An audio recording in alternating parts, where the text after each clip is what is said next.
He called me useless on a Tuesday morning. The coffee was still hot. The sun hadn't fully cleared the tree line outside our kitchen window. And Derek, my husband of 9 years, the man whose company I had quietly kept alive for 6 of them, looked me in the eye across the breakfast table and said it like he meant it. He didn't know I had made a phone call the night before.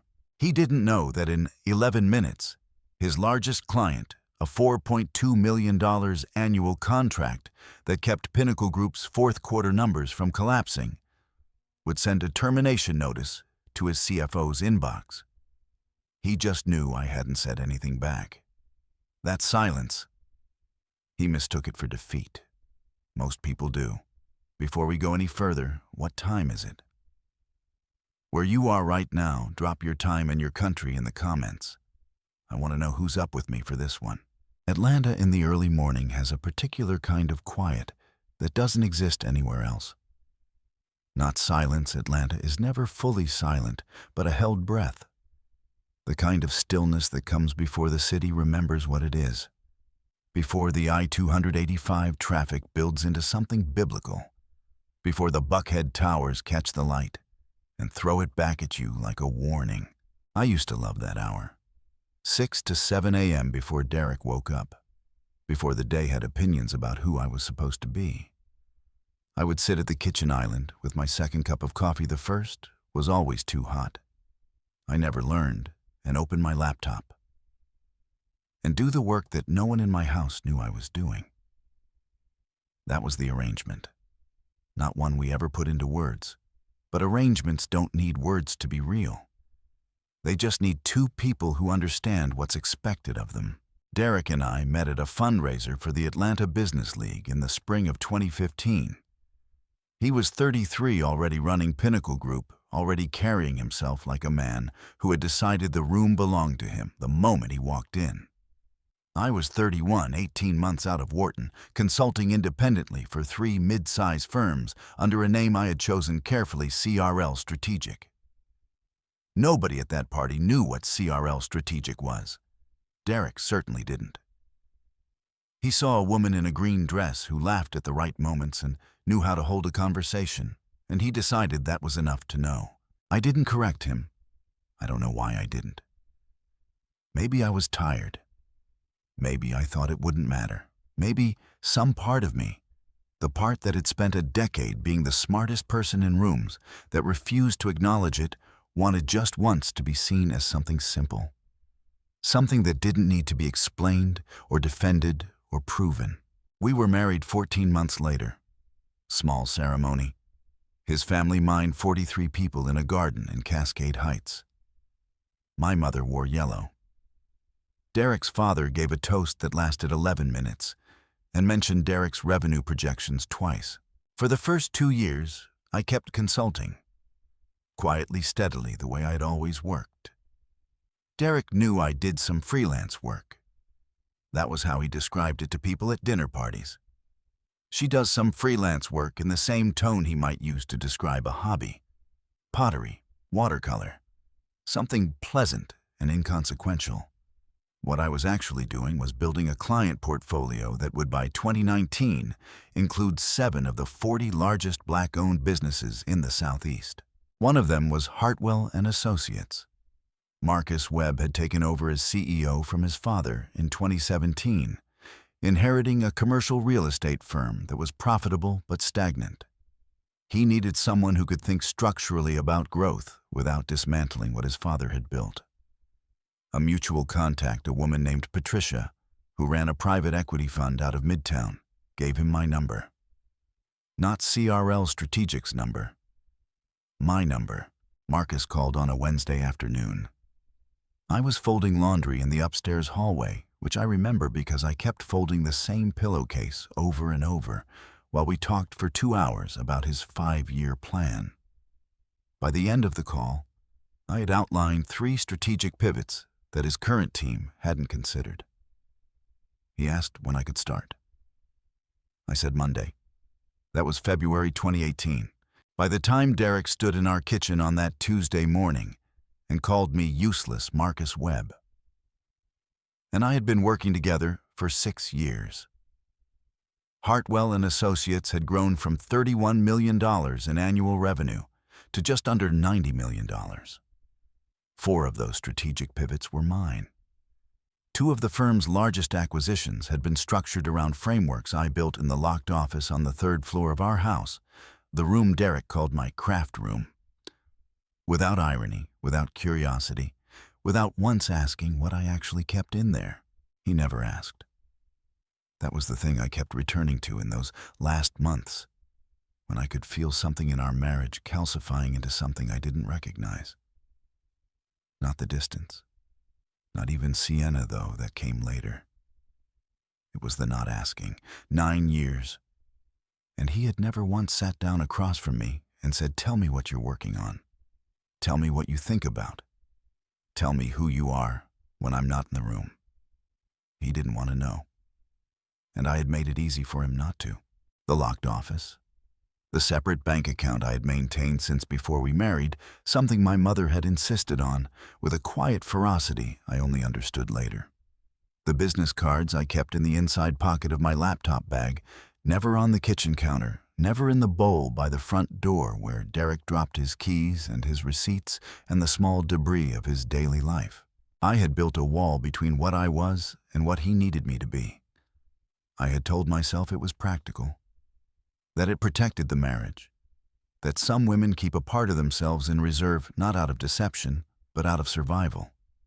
Maybe that was true. Maybe I had believed it so long it had started to feel like wisdom.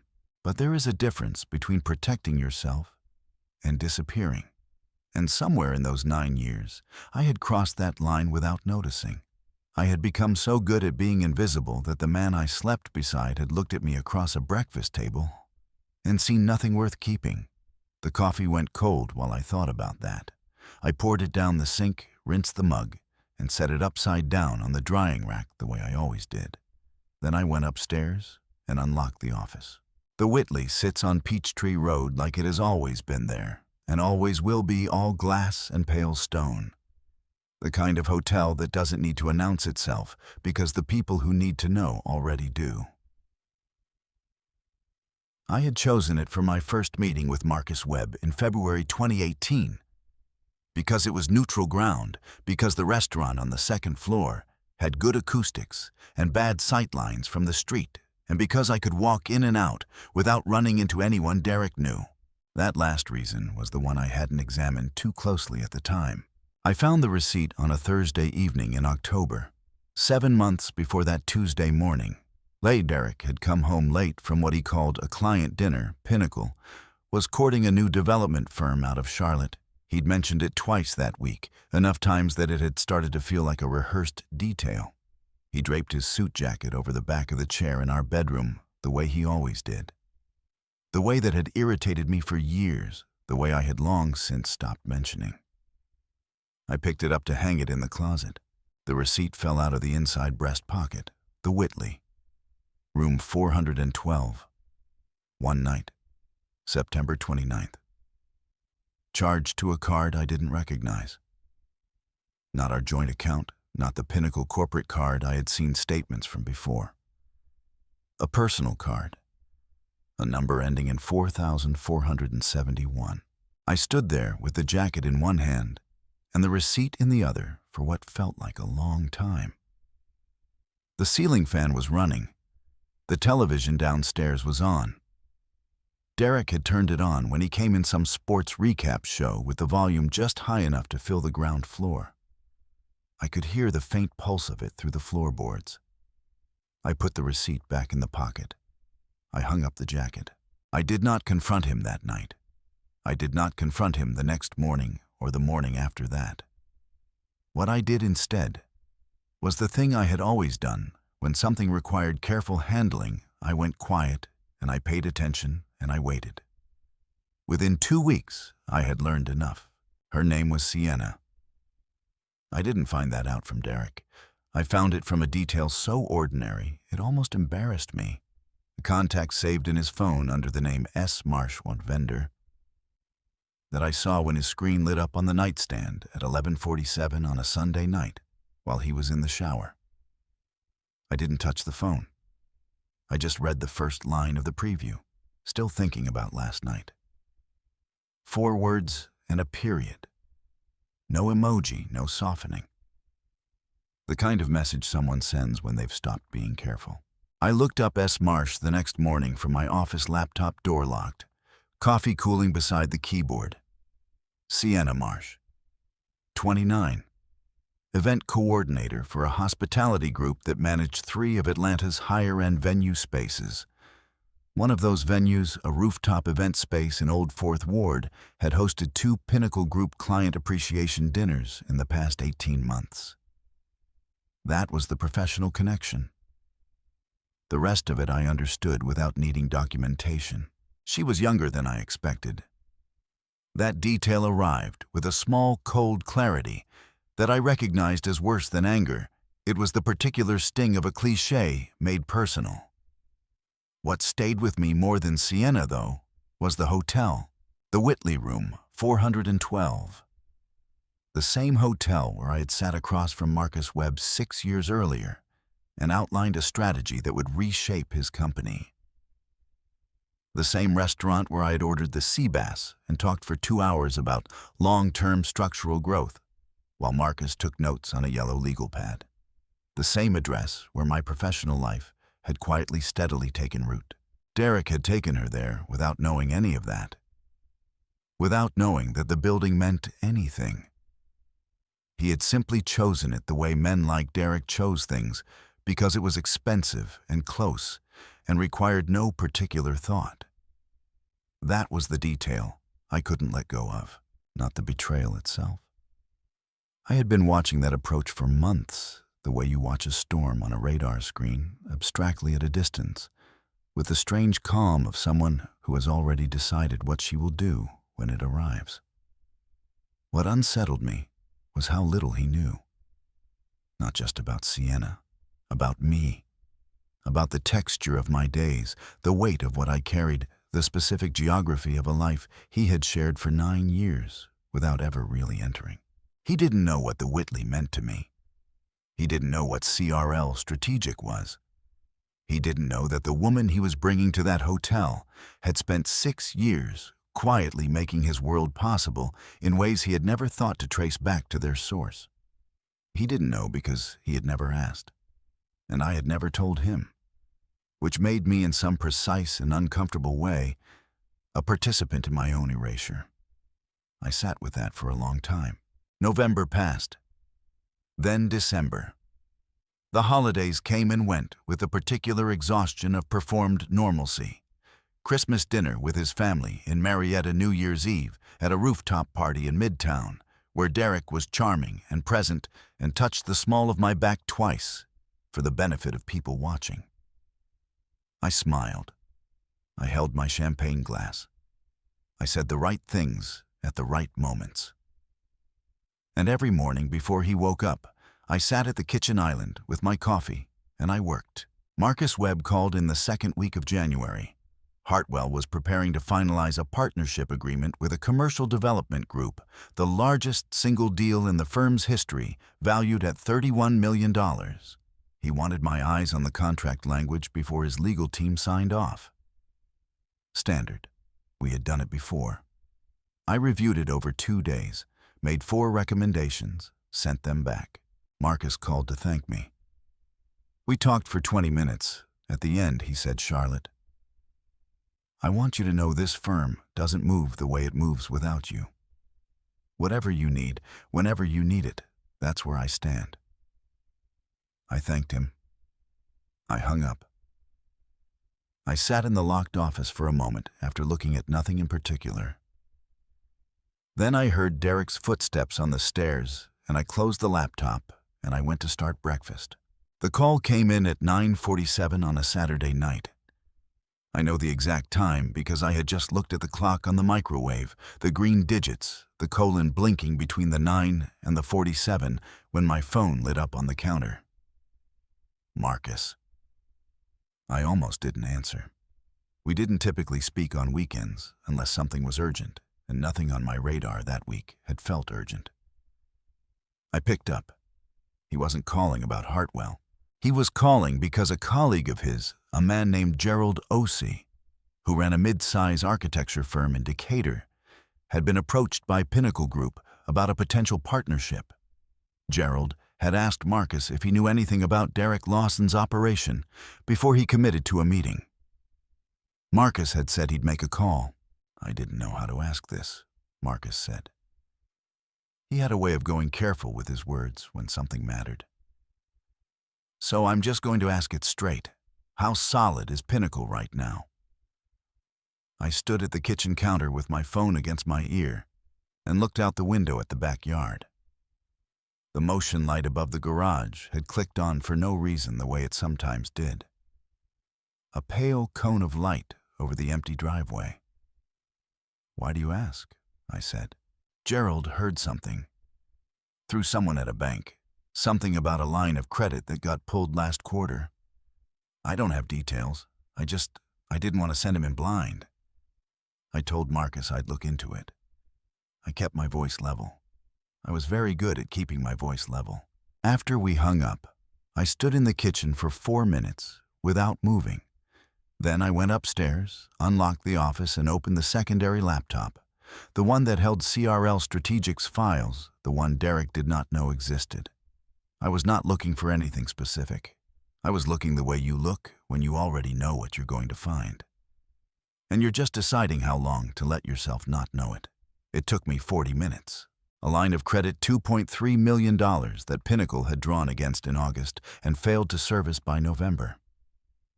A supplier in Charlotte that had filed a formal complaint. 2 staff departures at the senior level that Derek had described to me as restructuring. A deferral on a commercial lease in Dunwoody that his operations manager had quietly negotiated without announcement. Pinnacle was not collapsing, but it was leaning. The kind of leaning that looks like posture from the outside and feels like falling from the inside. I closed the laptop. I sat in the dark office for a while, thinking about what I had just learned, and what it meant, and what I was going to do with it. The house was quiet. Derek was downstairs watching something I could hear the low register of it through the floor, the same sound I'd been hearing for 9 years. The ambient evidence of a man present in body and absent in every way that mattered. I thought about Gerald Osei. I thought about what it would mean if he walked into a partnership with a company that was structurally unsound and discovered 6 months later what I had just discovered in 40 minutes. I thought about Marcus, who had trusted me enough to call on a Saturday night. Then I heard Derek laugh at something on the television. A specific laugh. Not the public one he deployed at events controlled, calibrated, designed for rooms. This was the private one, the loose one, the one that meant he was comfortable and unguarded and not thinking about anything in particular. I turned off the office light and went back downstairs. He was on the couch with his phone in one hand and the remote in the other. He had changed into a gray sweatshirt I had bought him 2 Christmases ago. There was a glass of bourbon on the coffee table, mostly gone. "Who called?" he said without looking up from his phone. "Marcus Webb." He looked up then, not with concern, with the mild proprietary attention of a man who has just heard a name he considers to belong to his world. What did he want? "Just checking in," I said. "We have an ongoing project." Derek looked at me for a moment. Something crossed his face, not quite suspicion, not quite dismissal, something in between. Then he looked back at his phone. "You know," he said, "you should probably think about winding that down, the consulting thing. It's not like we need the money, and it always seems like you're distracted." I sat down in the chair across from him, the one by the window that I had chosen when we furnished this room because it faced the door. "Distracted," I said. "I'm just saying, it's a lot of energy for something that doesn't really go anywhere." He swirled the bourbon. "You'd have more time. We could actually travel. Do the things we keep saying we're going to do." I looked at him. He was already looking at his phone again. I said nothing. 3 weeks later was the night everything changed. It was a Monday. Derek had been at what he told me was a client dinner at STK. I had no reason then to ask which client, and he hadn't offered. He came home at 11:15. I could hear from the particular quality of his footsteps on the stairs that he had been drinking past the point of social drinking. He went into the bathroom. I heard his phone on the counter. Then I heard it, not the call itself, but the speaker crackling to life, and Derek's voice, and another voice, and then unmistakably laughter. A woman's laughter. Light, easy designed. I lay in the dark bedroom and I listened. What I heard Derek say in the loose, unguarded voice of a man who believed his wife was asleep was this: "She's been home all day doing God knows what. Honestly, Sienna, I don't know what she does with herself. The woman is useless." The ceiling fan turned. Outside, a car passed on the street below. Useless. He said it the way you say something you've been thinking for a long time. Not with cruelty sharpened for effect, with the casual certainty of a fact. The bathroom light was still on. The fan was still turning.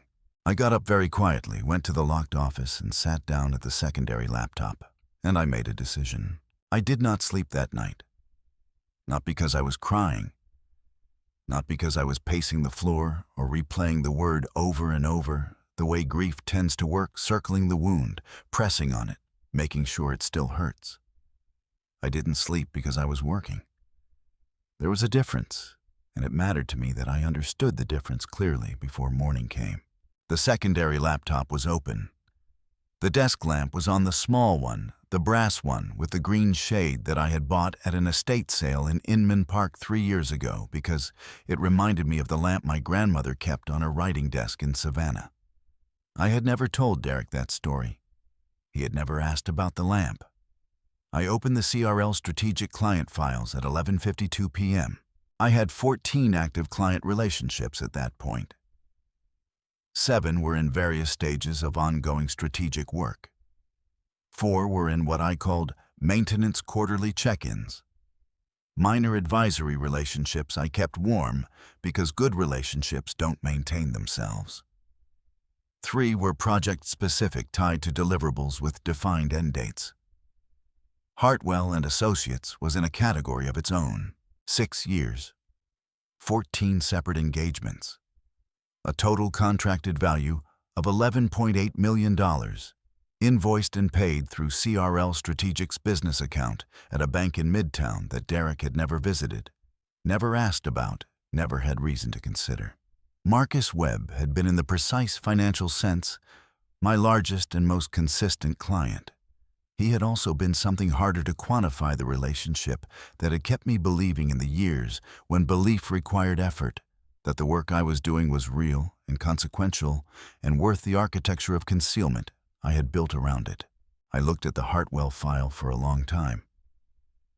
Then I opened a new document and started writing. Not an email, not yet.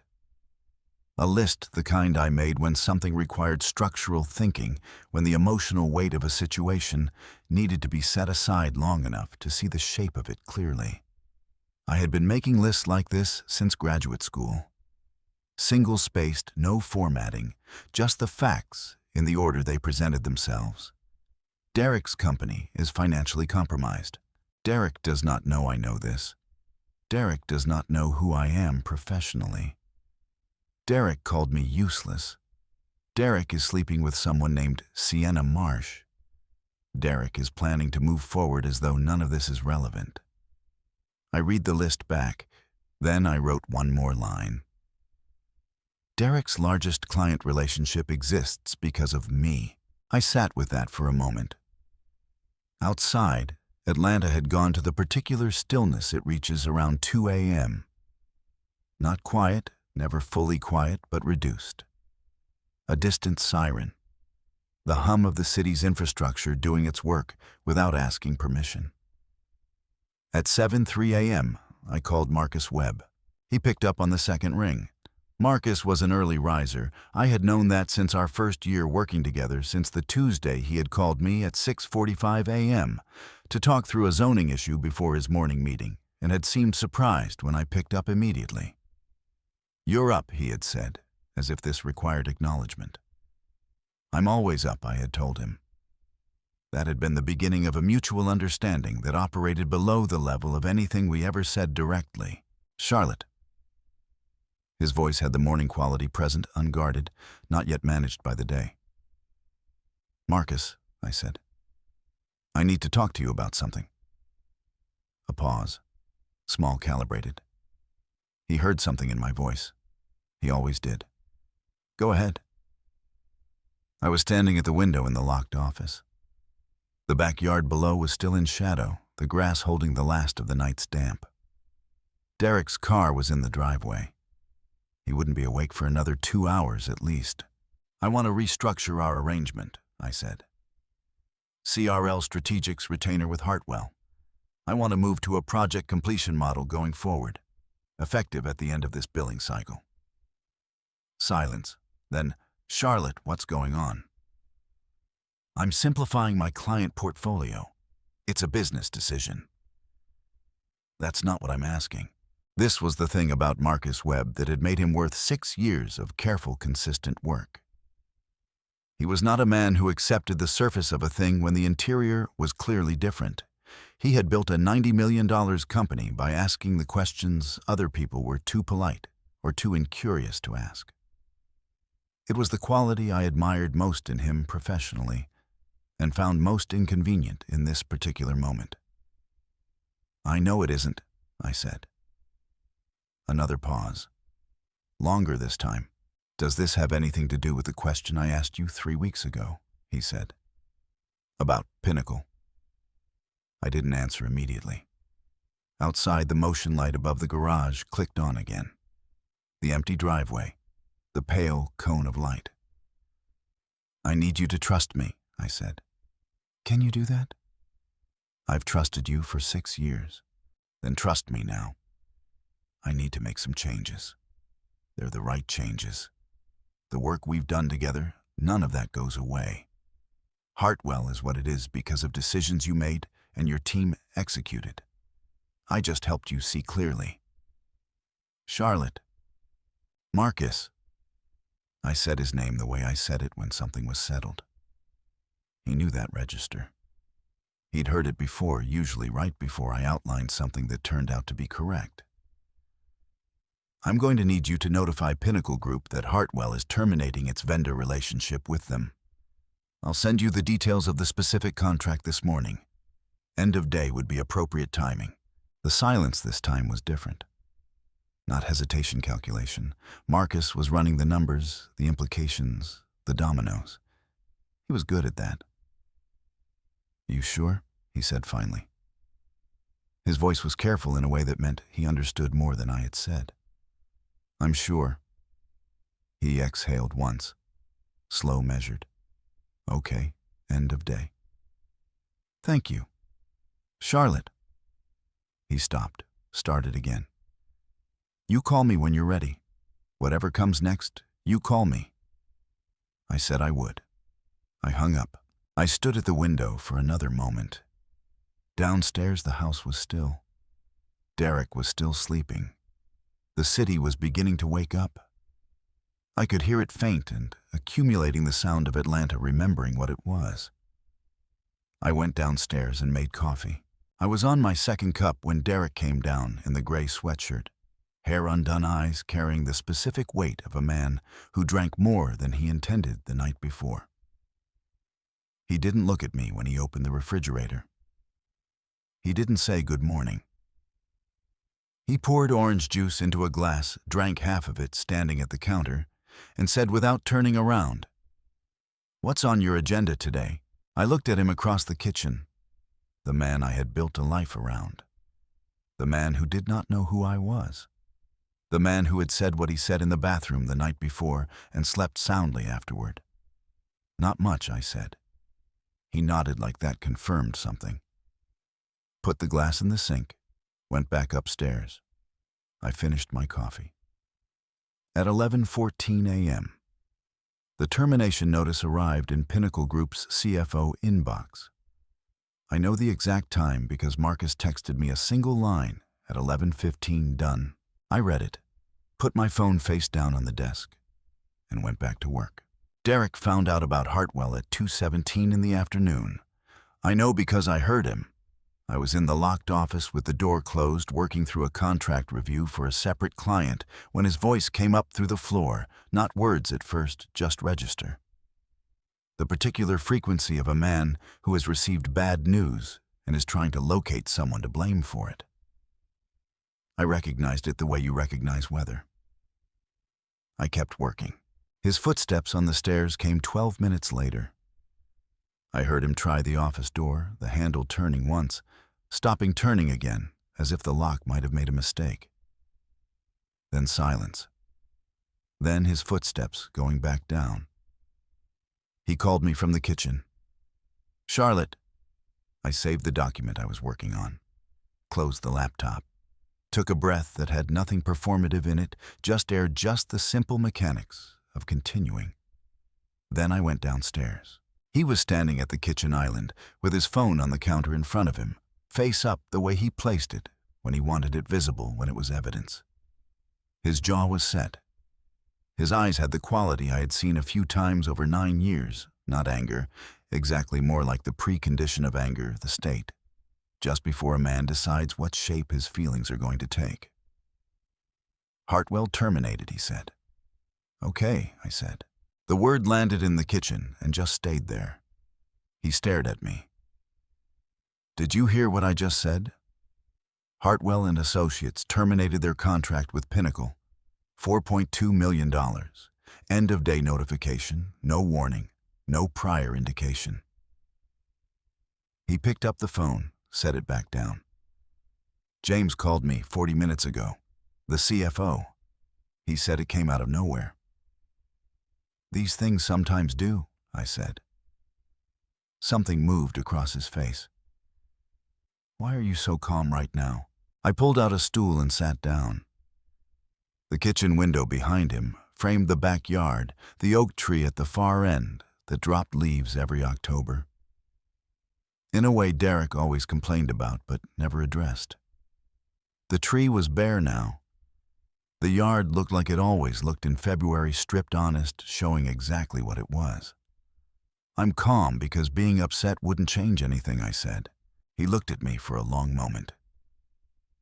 Then he pushed off the counter and started moving the particular pacing of a man who processes by moving, who can't think while standing still.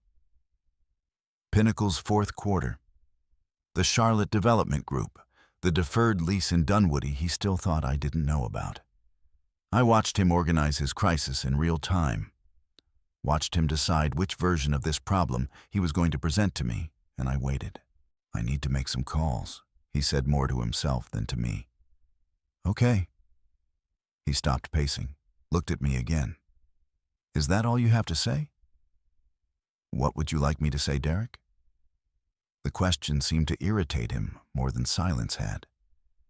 He picked up his phone, scrolled something, put it back down. "It would be nice if you showed some concern. This affects our life."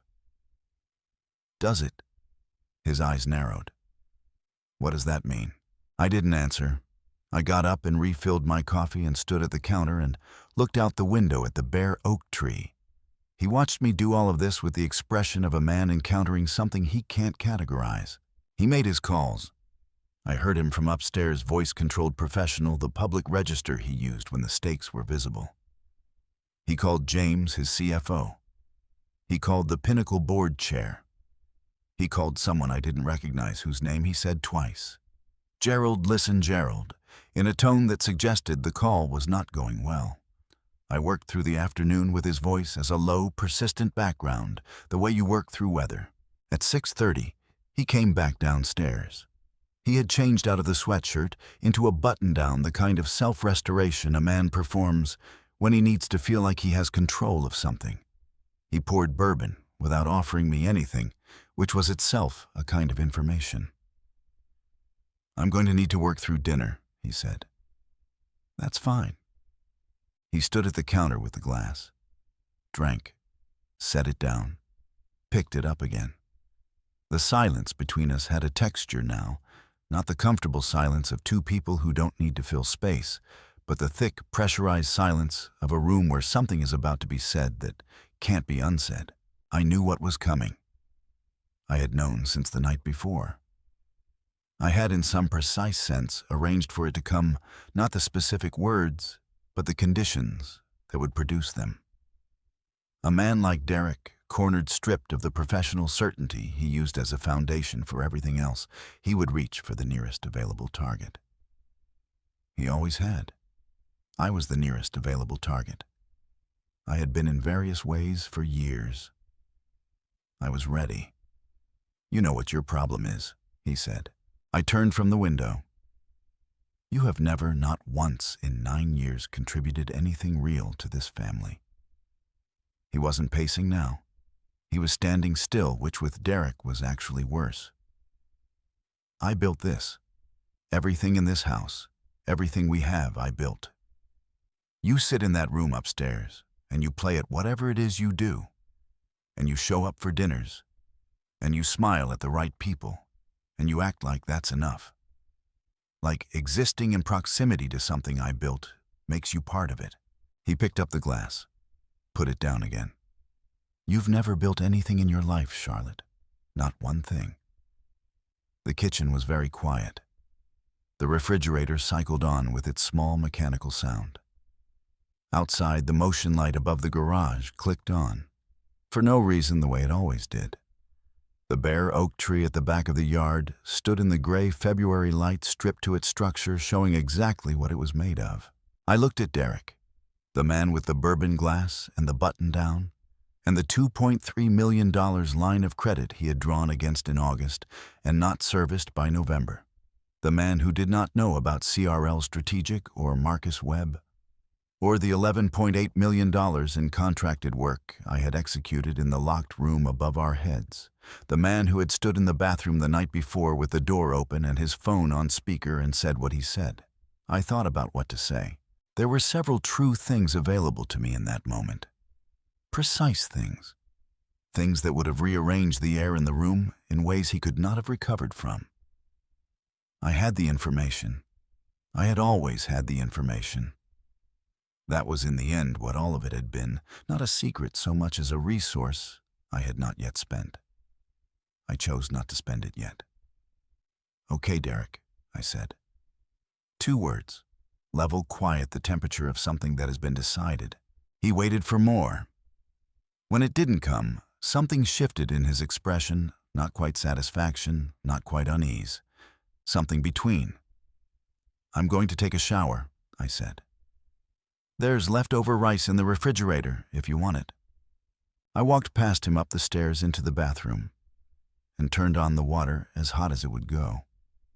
I stood under it for a long time, not because I was trying to wash anything off, but because I needed to be in a small enclosed space where no one could see my face while I made the rest of the decisions. By the time I got out, they were made. I went to the locked office, opened the secondary laptop, wrote 2 emails, one to my accountant, one to a family law attorney named Diane Okafor, whose card I'd been keeping in the inside pocket of my laptop bag for 4 months. Then I went to bed. Derek came upstairs at midnight. He got in on his side without speaking. The ceiling fan turned. The city moved outside. I lay in the dark, and I thought 2 more days. That was all it would take. Diane Okafor called me back at 8:44 the next morning. I was already in the locked office. The brass lamp was on. The secondary laptop was open to a spreadsheet I had been building since 6 a.m. A clean, column-by-column accounting of everything CRL Strategic had generated, invoiced, and collected over 6 years. Not because I needed the numbers. I knew the numbers. I had always known the numbers. I was building the document because there is a particular kind of preparation that is less about information and more about the act of making something undeniable, of turning what you know into what cannot be argued with. Diane had a voice like good furniture, solid, measured, built to last.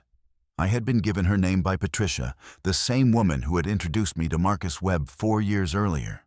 Patricia collected people the way some women collected art, with an eye for quality and a long memory for who had been useful. She had slid Diane's card across a restaurant table in Buckhead 14 months ago, without explanation, the way you hand someone an umbrella before it starts to rain. Family law, the card said. Okafor and Associates. I had put it in the laptop bag that same evening. Charlotte, Diane said. I got your email. Tell me where you are. I told her.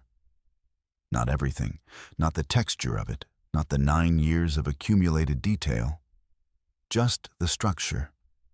The marriage, the financial situation, the consulting practice. Derek did not know about the attorney I had not yet retained, but was calling now. Diane listened without interrupting. She had the quality of someone who had heard many versions of this particular story and had learned that the details mattered more than the emotions, and that the best thing she could do was let the facts arrive in order.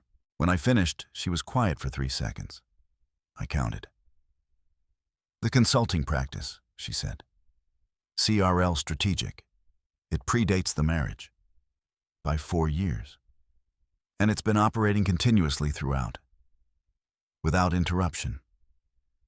Separate business accounts, separate EIN, no commingling with marital assets. Correct. Another pause. Shorter this time. Charlotte, I need you to gather the following. She listed 7 items.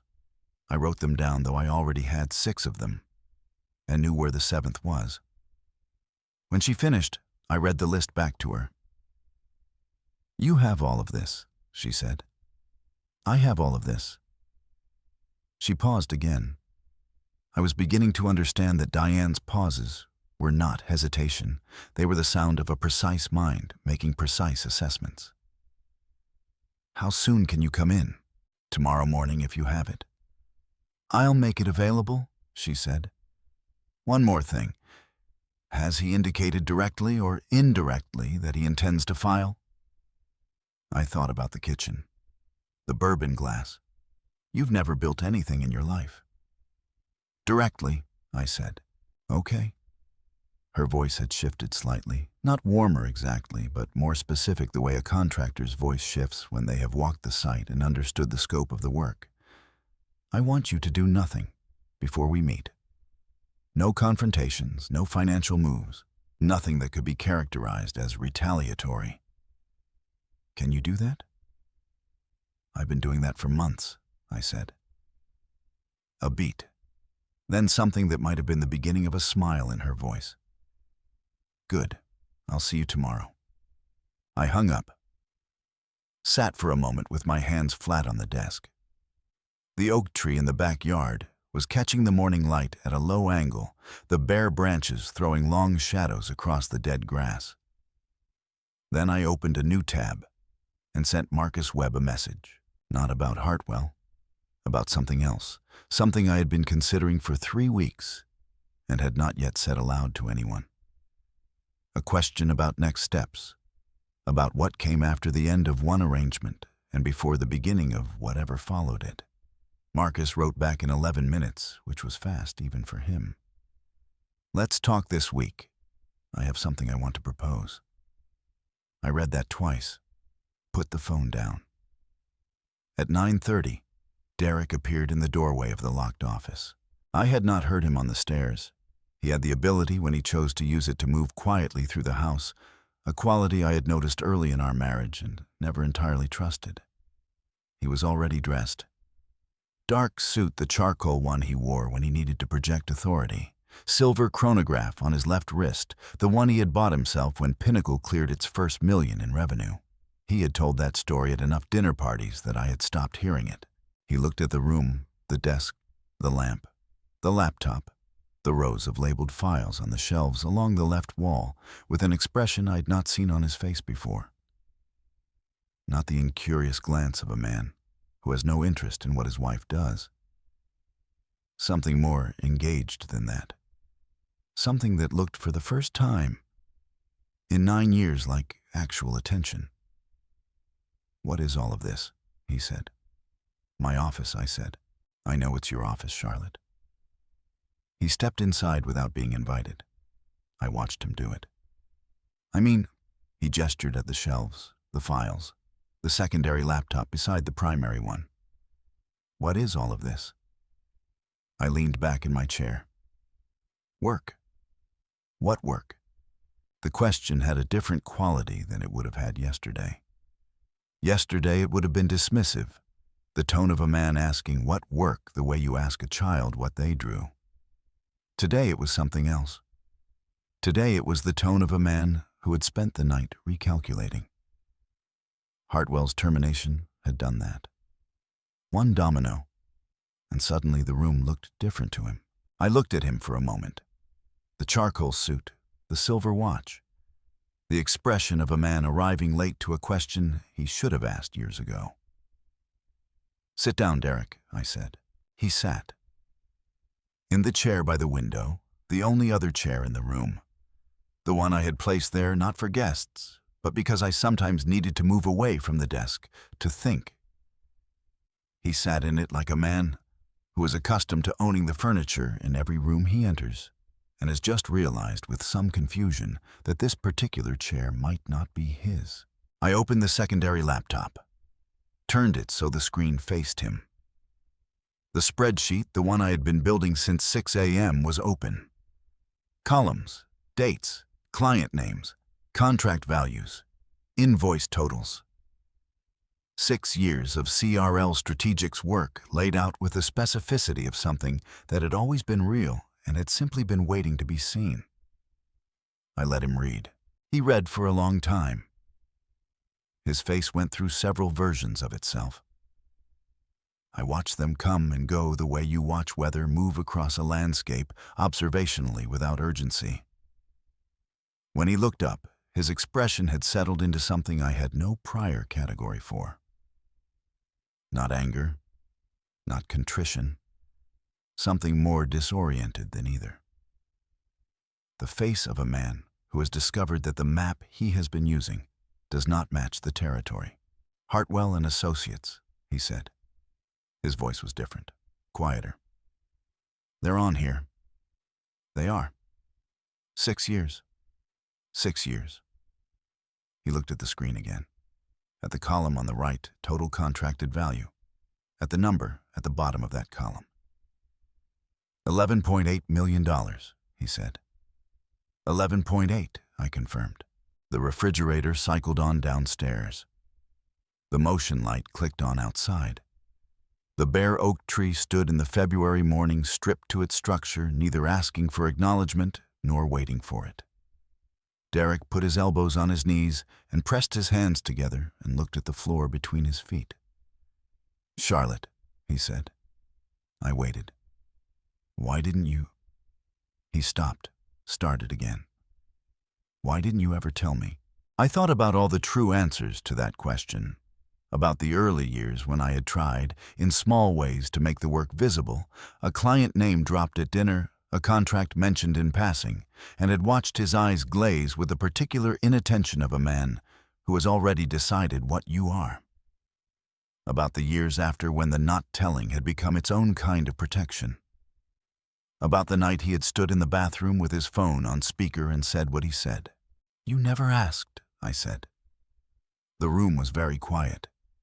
Derek sat with his hands pressed together and looked at the floor, and did not say anything for a long time. The meeting was scheduled for 10 a.m. on Thursday. I knew about it because James, Derek's CFO, a careful man named James Oduya, who had been with Pinnacle for 7 years and had the particular exhaustion of someone who has spent a long time managing consequences he didn't create, had sent a calendar invite to the full leadership team Tuesday evening. Emergency board session. Pinnacle Group Headquarters, 22nd floor conference room, Buckhead Tower. Agenda Q4, client retention review and strategic response. I knew about it because James had also, without Derek's knowledge, sent a separate message to my personal email at 9:47 that same evening. James and I had met twice once at a Pinnacle holiday party in 2021 where we had ended up in a 20-minute conversation about commercial real estate financing that Derek had interrupted by steering me towards someone else and once at a Chamber of Commerce breakfast where James had found me at the coffee station and said quietly without preamble, "Mrs. Lawson, I want you to know I think you're very sharp."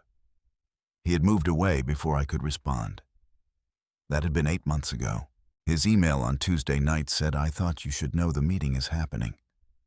I don't know what you're planning, but I've seen the Hartwell file.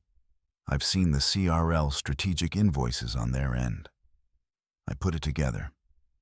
He paused there. I could feel the pause in the email, the careful space before the next sentence. "I hope you'll be there." I read it 3 times. Then I called Marcus Webb. He picked up on the first ring. "I was wondering when you'd call," he said. "Thursday morning," I said. 10 a.m. Pinnacle Headquarters, 22nd floor. I heard. "I want to be in that room." A pause. Not hesitation, consideration. The sound of Marcus running the architecture of something. "As what?" he said. "I need to know what role we're walking in there with." "Hartwell's strategic advisor," I said. "You're attending to discuss the terms of the contract termination and the transition of any shared vendor relationships. I'm with you as your consultant of record." Silence. Then, "Charlotte, does Derek know your CRL strategic?" "He knows now." Another pause, longer. "How did he take it?" I thought about Derek in the chair by the window, elbows on knees staring at the floor. The way his voice had gone quiet around the number, $11.8 million. The question he had finally asked 24 hours too late. "He's still processing," I said. Marcus made a sound that was not quite a laugh and not quite, not one. "All right. I'll have my assistant confirm with Pinnacle's office that I'll be attending with my advisor." A beat. "You have something to wear to a board meeting?" Marcus. "Right. Sorry. 10 a.m. I'll pick you up at 9:30. I hung up and sat in the locked office for a moment with my hands in my lap. Downstairs, Derek was on the phone. I could hear the low managed register of it, the voice he used when he needed to perform confidence he wasn't fully feeling. He had been on the phone most of Tuesday and all of Wednesday, making calls, receiving calls, trying to locate the edges of the problem and find something to hold on to. He had not come back to the locked office. He had not asked me anything else. We had moved through the house those 2 days like planets in separate orbits, present, proximate, not touching. He made coffee in the mornings and left without offering me any. I worked upstairs and came down for meals I made for myself and ate standing at the counter. We slept on opposite sides of a bed that had always been large and now felt architectural, a space designed specifically to make distance possible. Wednesday night, he said, "I called an attorney." We were in the kitchen. I was rinsing a glass. I turned off the water. "Okay," I said. "I want you to know that before Thursday, before the meeting." He was leaning against the door frame. He had been leaning against things lately, door frames, counters, walls, as if he needed the structural support. "I think we both know where this is going." I put the glass on the drying rack. "I've already spoken with Diane Okafor." Something moved across his face. "When?" "Tuesday morning." He absorbed that, recalibrated. "How long have you had her number?" 4 months. The kitchen was quiet. The refrigerator, the motion light, the oak tree in the dark backyard. "Charlotte," he said. The way he said my name had changed in the last 2 days. It had lost something the casual ownership of it, the way a man says the name of something that belongs to him without thinking about it. Now it had a different weight, the weight of something he was not sure he understood. "I need to ask you something." "Go ahead." "The Hartwell termination." He looked at me carefully. "Did you? Was that you?" I looked at him across the kitchen. The man in the doorframe, the silver watch. The question arriving 48 hours after the fact. Yes, I said. He closed his eyes, just for a moment, then opened them. Okay, he said. Okay. He went upstairs. I heard his footsteps stop at the door of the locked office, the handle turning once, then releasing, then continuing down the hall to the bedroom. Thursday morning, I was up at 5. I showered and dressed deliberately. The black wool crepe blazer I had bought in New York 2 years ago and worn exactly once to a meeting with a private equity group in Midtown Manhattan that had ended with them offering me a partnership I had declined because the timing wasn't right. Charcoal tailored trousers, low black heels, my hair up the locks, pinned back the way I wore them, when I needed my face to be the only thing in the room people were looking at. No jewelry except the small gold studs I wore every day. My grandmother had given them to me. They were the least expensive thing I owned, and the only thing in my wardrobe that I thought of as armor. I was downstairs with coffee when Derek came through the kitchen at 8:15. He was dressed the navy suit, the good one, the one he wore to board meetings. He stopped when he saw me. "You look..." He didn't finish the sentence. "Marcus is picking me up at 9:30, I said. A long pause. "You're going to be there." "I'm going to be there." Something passed over his face. Not anger, not even surprise. Something more like the particular expression of a man who has just understood fully and irreversibly the dimensions of something he built without meaning to. "Charlotte, Derek." I set my coffee cup down. "Go to your meeting. I'll see you there." He stood in the kitchen doorway for one more moment. Then he picked up his keys from the bowl by the door and left. Marcus's car, a black Escalade, understated the kind of vehicle that announces nothing, pulled up at 9:28. He was in the back seat. Dark suit, reading glasses pushed up on his forehead, legal pad on his knee. He looked at me when I got in and nodded once the way men nod when something has been decided and they respect the decision. "Ready?" he said. "I've been ready," I said. We didn't talk much on the drive.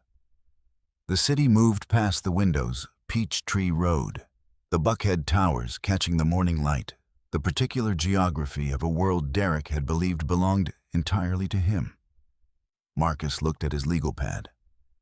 I looked out the window. We arrived at 9:54. The lobby was marble and glass, the kind of building that equates altitude with authority. The receptionist called up to the 22nd floor. A young associate came down to escort us, a woman named Priya, who had worked for Pinnacle for 2 years, and who I had met once at a company event, and who looked at me now with an expression she was working hard to keep professional. The elevator opened onto a corridor. Glass walls, the city spread out below the particular light of a February morning in Atlanta, flat, clear, unforgiving. The conference room was at the end of the corridor. Through the glass, I could see the board members already seated, 7 of them, plus James Oduya, at the far end with a laptop open, plus 2 people I didn't recognize who had the look of outside counsel. The long table, the chairs, the view of the city behind them, and Derek at the head of the table looking down at something in front of him when Priya opened the door. He looked up. The room went very quiet. Marcus walked in first. I walked in behind him. I watched Derek's face move through 3 expressions in the space of 2 seconds: recognition, confusion, and then something that had no clean name but lived somewhere between understanding and vertigo. His eyes went from Marcus to me and stayed there. I pulled out the chair across from him, sat down, placed my laptop bag on the table, looked at him the way you look at someone you have known for 9 years and are finally, for the first time, allowing yourself to be fully seen by. "Good morning, Derek," I said. The room was still. Outside, 45 stories below us, Atlanta went about its morning indifferent, brilliant, moving forward the way cities do without waiting for anyone to catch up. The first domino fell before Marcus said a word. It was James Oduya, who set it in motion, not intentionally, not as performance, but in the way that truth sometimes enters a room before anyone has decided to let it in. He was pulling up a file on his laptop when Marcus and I sat down. And the file he opened, the one that filled the screen at the far end of the conference room, projected onto the wall behind Derek's left shoulder, where everyone at the table could see it, was the Hartwell and Associates account summary. 6 years of billing history, contract values, renewal dates, the full ledger of the relationship that had just ended. The number at the bottom of the column was $4.2 million annually. The board members looked at it. Then they looked at Derek. Then, one by one, they looked at me. I did not look away. Derek recovered quickly. I gave him that. He had the particular competence of a man who had spent 20 years performing confidence in rooms that required it, and he assembled himself in the space of a breath and said, "Thank you all for coming on short notice. Marcus, we appreciate Hartwell's willingness to discuss the transition directly." Marcus set his legal pad on the table. "I'm not here to discuss a transition, Derek. I'm here because Charlotte asked me to be." The room shifted, not physically. Nobody moved. But something in the air changed its pressure, the specific atmospheric change of a group of people recalibrating simultaneously, all looking at the same new information and trying to locate themselves in relation to it. One of the board members, a woman named Constance Ibarra, who had been on the Pinnacle board for 4 years and whom I had met at 3 separate events without Derek ever introducing us by anything more than first names, leaned forward slightly. She looked at me. "And you are here as—" "Charlotte Lawson," I said. "CRL Strategic. I've been Hartwell's strategic advisor for 6 years." Constance looked at the screen, at the billing history, back at me.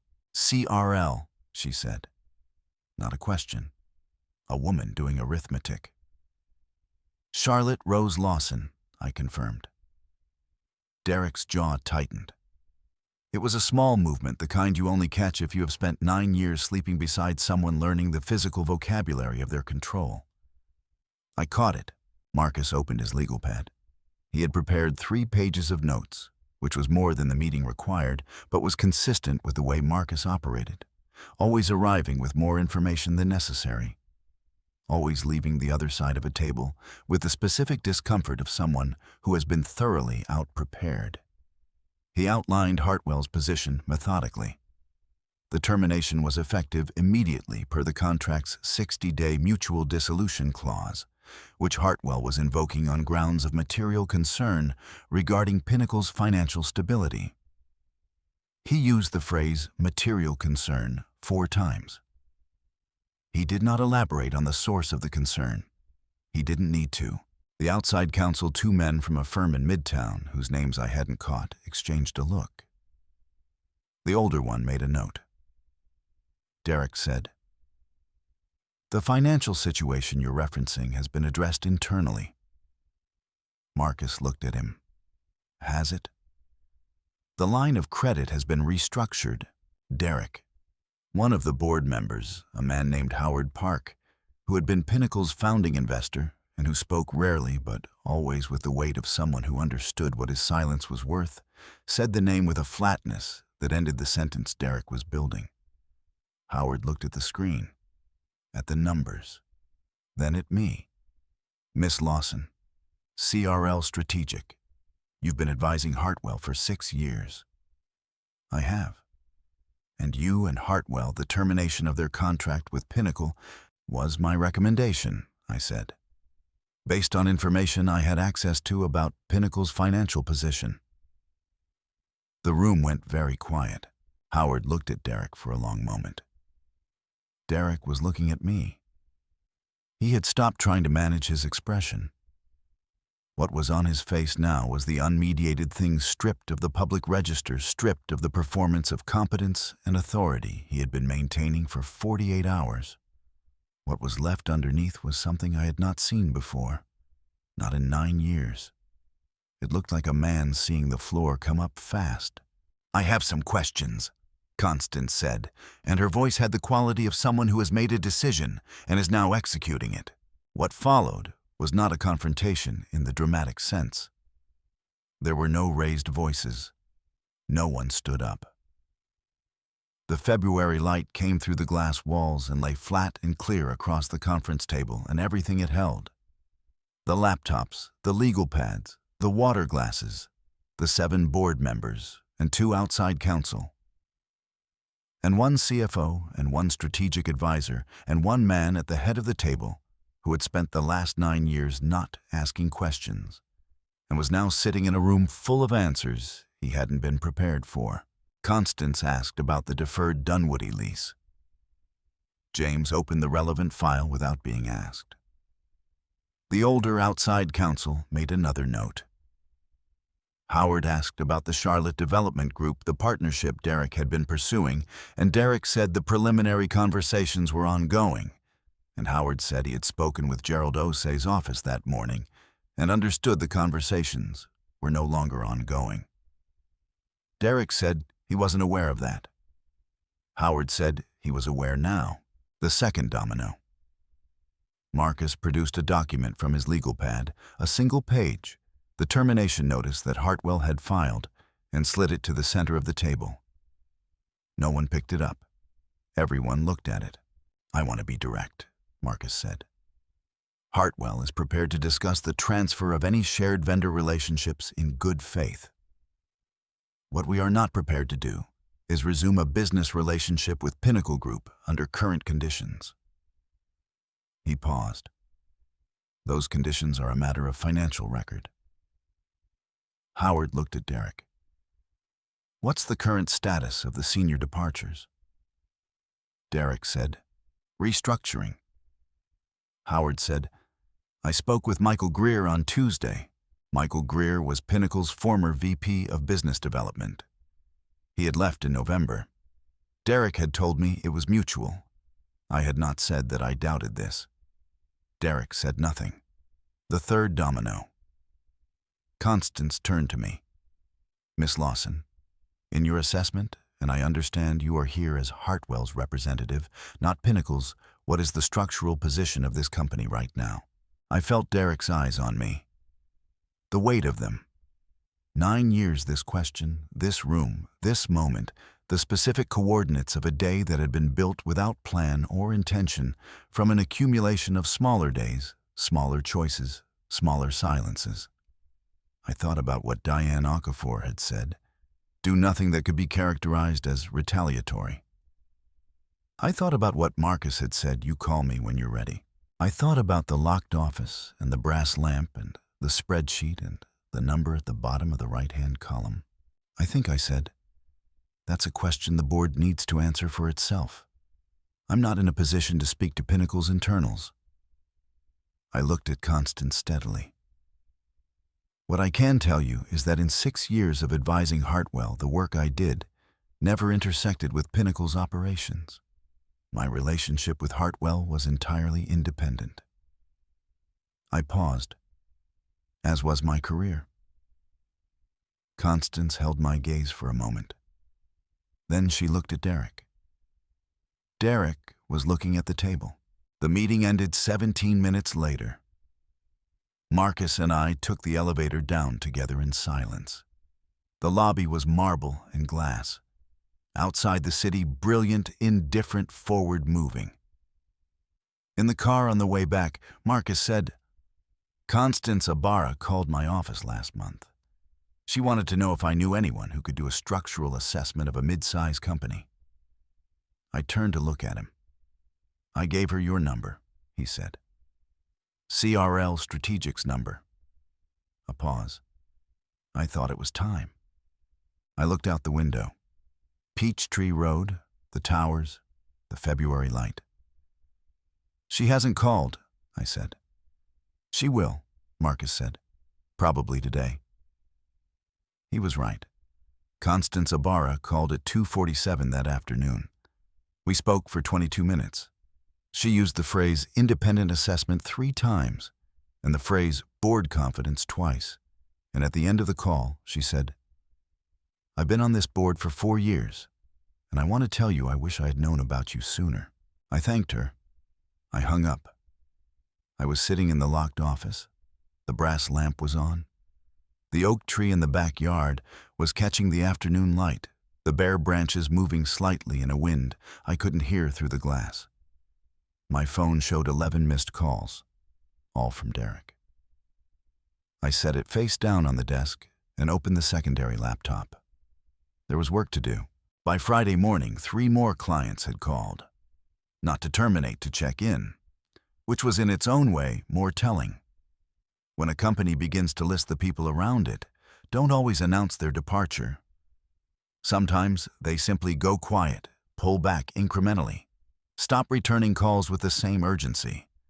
The silences accumulate until one day someone notices the room is emptier than it used to be and tries to remember when that started. These 3 were not going quiet. They were calling because word travels fast in Atlanta's black business community, faster than press releases, faster than official statements, faster than any narrative a company can construct about itself. What travels fastest is the unspoken assessment of people who have been watching carefully and have finally seen enough to form a conclusion. The first call came from a woman named Beverly Osei, no relation to Gerald, who ran a logistics company in College Park and had been a Pinnacle vendor partner for 3 years. She called Marcus's office. His assistant forwarded the message to me. Beverly said she had heard about the Hartwell situation and wanted to understand the landscape before her next contract renewal in April. The second was from a development group in Sandy Springs, whose principal, a man named Arthur Kwame, had been in the 22nd floor conference room on Thursday as one of the outside observers I hadn't recognized. He called my cell phone directly. I didn't ask how he had the number because in Atlanta that question answers itself, and said he had some concerns about a pending joint venture with Pinnacle and wanted an independent perspective. The third was Constance Ibarra, following up on our Wednesday call. She wanted to schedule a formal engagement. She said the word formal deliberately, the way people use words when they want you to understand that something has shifted from informal to structural. She said the board had met that morning without Derek. She did not elaborate on what had been discussed. She didn't need to. I took notes on all 3 calls in a new document I labeled simply Next. Derek called me 14 times between Thursday afternoon and Friday morning. I answered on the 15th call, not because I had decided to, more because I was pouring coffee and my phone was in my hand and the call came in. And something in me simply said, "All right, Charlotte."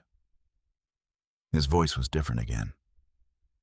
It had moved through several versions of itself over the past week: the loose, unguarded cruelty of the bathroom, the managed authority of the boardroom, the quiet disorientation of the locked office chair. This version was something I hadn't heard before. Stripped of all the registers he had spent 20 years curating, just a man's voice. "Derek, I need..." He stopped, started again. "Can we talk?" "We're talking." A pause. "In person. Are you at the house?" I looked around the kitchen, the island, the window, the oak tree in the February morning. "I'm at the house. I'm 20 minutes away." He arrived in 18. He came through the front door without knocking, which was still technically his right, and stood in the entryway for a moment, as if recalibrating to the space. He was not in a suit. Dark jeans, a black sweater, no watch. I had never seen Derek leave the house for a significant conversation without the silver chronograph. Its absence felt like an admission. I was at the kitchen island. I did not offer him coffee. He came and sat on the stool across from me, the one he always used, the one that faced the window. For a moment, we were just 2 people in a kitchen on a Friday morning in February, which was both the most ordinary thing in the world and also the last version of that we would ever be. "The board met this morning," he said. "I know." He looked at me. "Constance called you." "She did." He pressed his hands flat on the island counter, a gesture I recognized the physical equivalent of trying to find solid ground. They're asking me to step back from day-to-day operations, pending an independent structural review. A pause. Constance said she's already engaged a consultant. I said nothing. Charlotte. He said it quietly. I need you to tell me something honestly. I waited. Was any of this? He stopped, reorganized. When you called Marcus, when you recommended the termination, was that? He seemed to be looking for a word that didn't exist yet. Was that about Hartwell, or was that about me? I looked at him across the island. The man without his watch. The man who had finally arrived at the question. At first, it was about Hartwell, I said. Marcus deserved to know what I knew. He deserved to make an informed decision about a company he was paying $4.2 million a year to partner with. I paused. After that, yes. It was about you. He absorbed that. Nodded once slowly the way you nod when you asked a question you already knew the answer to but needed to hear said out loud. Sienna ended it, he said. Not as information for me as something he was still processing himself. Thursday night, she said, he stopped. She said she didn't sign up for what this is turning into. I looked at the window. The oak tree, the bare branches in the cold morning light. I'm sorry, I said. And I meant it not for him exactly, but for the specific human smallness of it. The way a thing that had seemed significant reduces to nothing the moment the conditions that sustained it change. The way people leave when the room stops being useful. Derek looked at me with an expression I had no prior category for. You're sorry. I'm sorry it was that kind of person, I said. You deserved better than that, even now. He was quiet for a long time. Outside, a car passed on the street. The motion light above the garage clicked on. For the last time I would have it replaced in March, I had already made a note. And lit up the empty driveway for a moment before clicking off again. I've been thinking about what you said, Derek said. In the office, when I asked why you never told me. He looked at the counter. You said I never asked. Yes. I've been thinking about that for 3 days. He paused. I don't know how to... Another stop. I built Pinnacle from nothing, Charlotte. I know what that is. I know what building something costs. And I looked at you for 9 years, and I didn't... See it, I said. See it, he repeated. The word landed with a weight he hadn't intended, maybe. Or maybe he had. No. The refrigerator cycled. Upstairs, the locked office waited. The brass lamp, the secondary laptop, the file labeled Next. Diane will be in touch with your attorney next week, I said. She's thorough and she's fair. I'm not interested in punitive. I want clean and I want done. He nodded. Okay. The house I'll move out by the end of the month. You can have it. I looked at the kitchen, the window, the island, the oak tree. 9 years of mornings. I built something here, but I can build somewhere else. Something crossed his face, grief maybe, or its practical equivalent, the specific weight of understanding what you're losing at the precise moment you lose it. He didn't argue. He didn't ask me to stay, which was in its own way the most honest thing he had done in 9 years. Where will you go? He said. New York, probably. Marcus has been talking about expanding Hartwell's footprint there. And I have some other conversations starting. I thought about the document labeled Next. Beverly Osei, Arthur Kwame, Constance Abara. The particular momentum of things that have been held still for a long time and are finally irreversibly in motion. It's time. Derek sat with that. He looked around the kitchen, the space he had filled with the confident noise of a man who believed the house was an extension of himself. It looked different without that noise, quieter. more like what it actually was, a kitchen in the morning in February, with light coming through the window, and a bare tree in the yard, and two people on opposite sides of an island, at the end of something. He stood up, straightened, put his hands in his pockets. "Charlotte," he said, one last time with that particular weight. "I'm sorry for what I said, for all of it." He paused. "I know that doesn't." "It's enough," I said. He nodded, walked to the entryway, picked up his keys from the bowl by the door, stopped. "CRL Strategic," he said, not turning around. "Charlotte Rose Lawson." A beat. "It was always right there." "It was," I said. He opened the door. February came in for a moment. Cold, bright, the smell of the city coming awake. Then the door closed. I stood in the kitchen for a while. The refrigerator, the motion light, the oak tree. Then I went upstairs, unlocked the office, sat down at the desk under the brass lamp, and opened the laptop. I had 11 missed calls from Derek sitting unlistened to in my phone's history, and I deleted them all without playing a single one. Not out of cruelty, out of the same instinct that makes you clear a desk before starting new work, not erasing what was there, just making space for what comes next. At 4:15 that afternoon, I booked a one-way flight to New York. JFK departing Sunday morning. Seat 3. A window left side, the one that faces east on. Departure, the one that gives you the city pulling away beneath you as you climb. I sat back in the chair and looked at the confirmation on the screen for a moment. Then I started writing the proposal for Constance Ibarra. I have thought many times since about what it means to be seen. Not the performance of it, not the being noticed at a party, the being complimented at a dinner, the being introduced with the right credentials in the right room. Those things happen to people, and they feel in the moment like being seen. They are not. They are being observed. There is a difference that most people discover only after they have spent a long time being observed, and mistaking it for something more. To be seen is to have someone look at you past the surface of you, past the version of you that exists for their convenience, and recognize what is actually there.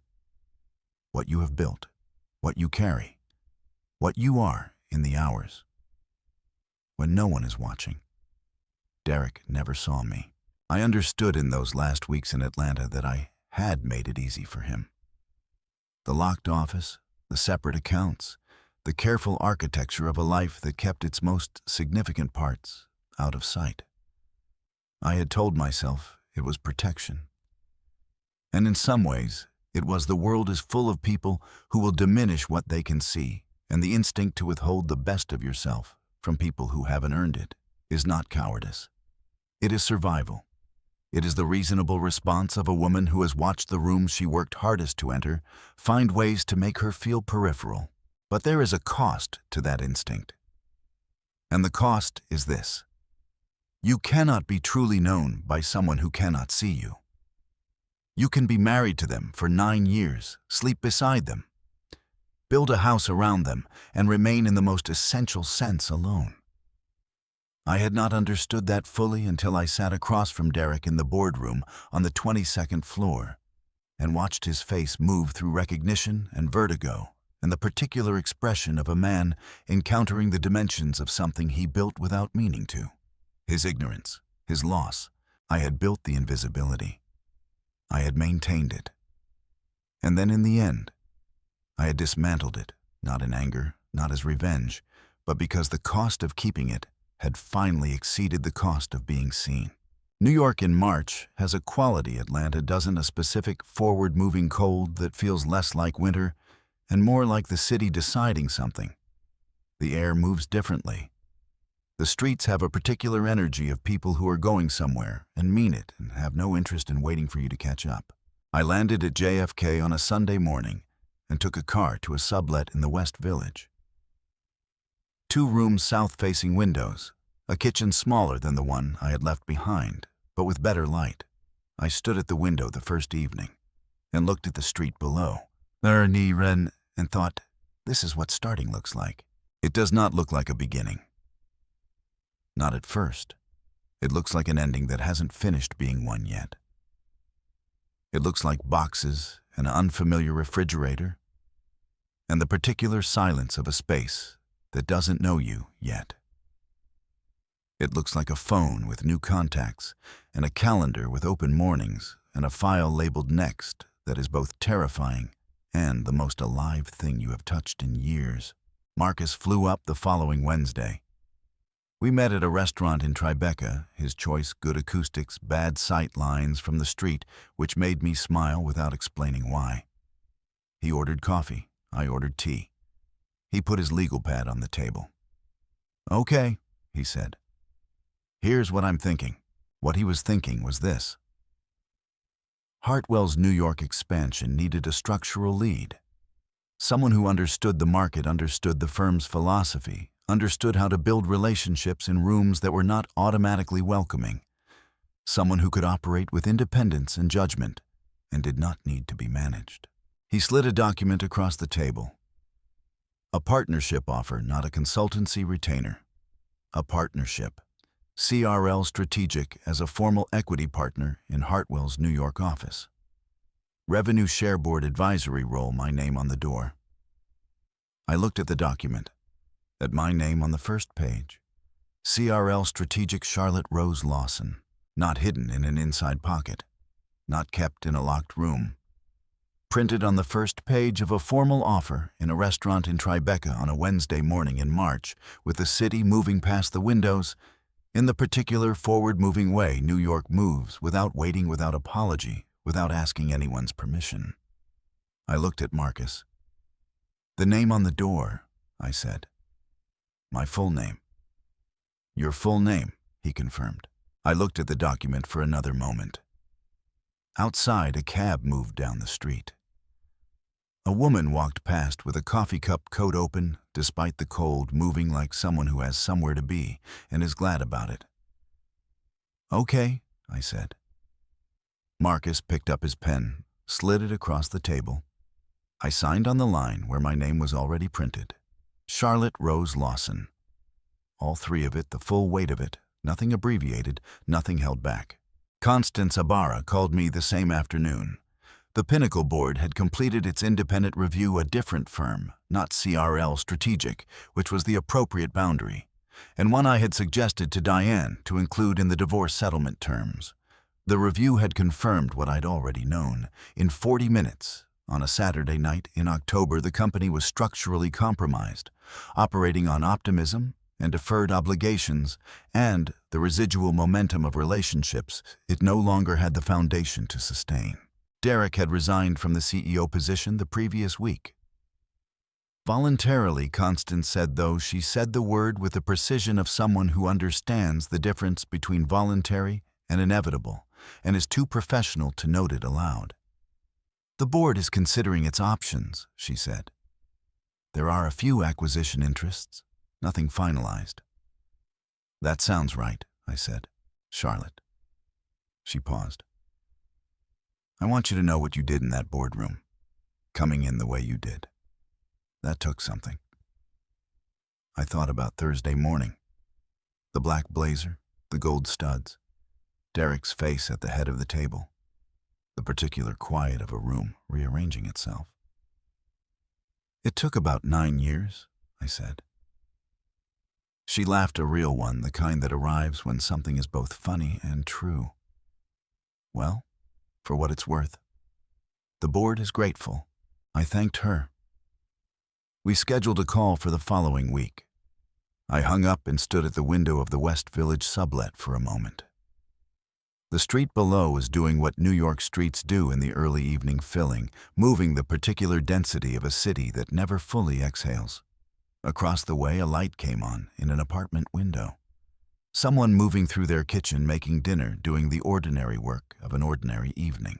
I thought about Charlotte Rose Lawson, at 31 at a fundraiser in Atlanta, in a green dress, deciding on a night she couldn't have known would matter, that there were parts of herself she would keep in reserve. I thought about her at 38, sitting at a desk under a brass lamp in a locked room, building a document she was calling next. I thought about the 6 years between those two moments, the locked office, the separate accounts, the careful architecture of a woman making herself invisible in the belief that invisibility was a form of protection. It was for a while, and then it wasn't. The most dangerous thing a woman can do is remain invisible past the point where visibility would serve her. Not because the world will find her anyway, the world often won't. The world is frequently content to look at the surface of things and stop there. But because she will find herself one day in a kitchen on a Tuesday morning, holding cold coffee, listening to a man call her useless. And she will know in the part of herself she has always kept locked that she is the furthest thing from it. And she will have to decide what to do with that knowledge. I did. The divorce was finalized in April. Clean as I had asked. No punitive measures. The house to Derek. The CRL strategic accounts assets and client relationships to me uncontested because there was nothing to contest. They had always been mine. Diane Okafor called when the papers were signed. She said, "Charlotte, go build something." I already was. The New York office of Hartwell and Associates CRL Strategic Division opened on the 1st of May. Second floor, a building in the Flatiron District with good light and a conference room with a view of the street below. The nameplate by the door read Charlotte Rose Lawson, Strategic Partner. I stood in front of it on the morning we opened and looked at it for a long time. Not because I needed to. Not to prove anything to anyone, not even to myself. Just because there is a specific satisfaction in seeing your full name in a place where it belongs undisguised, unabbreviated, not held in reserve for a future that has finally permanently arrived. My phone buzzed. Marcus from upstairs, coffee's ready. Client call in 20. I took one more look at the nameplate. Then I went inside. If there is something I want you to take from this story, it is not about revenge. It was never about revenge. Revenge is loud, and it burns through everything, including yourself. What I did was quieter than that and more durable. I want you to think about the locked offices in your own life. The work you do that no one sees. The value you carry that you have not yet allowed to take up space. The name you sign to things you are proud of, and whether that name appears in full, or whether you have been abbreviating it for the convenience of people who never earned the whole of it. There is a moment in every woman's life. Sometimes it comes once. Sometimes it comes repeatedly where she is called small by someone who needed her to be. And she has to decide, do I stay small, or do I become exactly as large as I always was? The answer is not in the confrontation. It is not in the boardroom, though the boardroom was where mine became visible. It is in the quiet decision made alone. In the early morning, before anyone else is awake, the decision to stop protecting yourself by hiding yourself. To stop keeping the best of what you are in a locked room that only you have the key to. You built something. You have always been building something. The question is not whether it is real. The question is whether you are willing to put your full name on it. Charlotte Rose Lawson. All three of it. Not one letter less.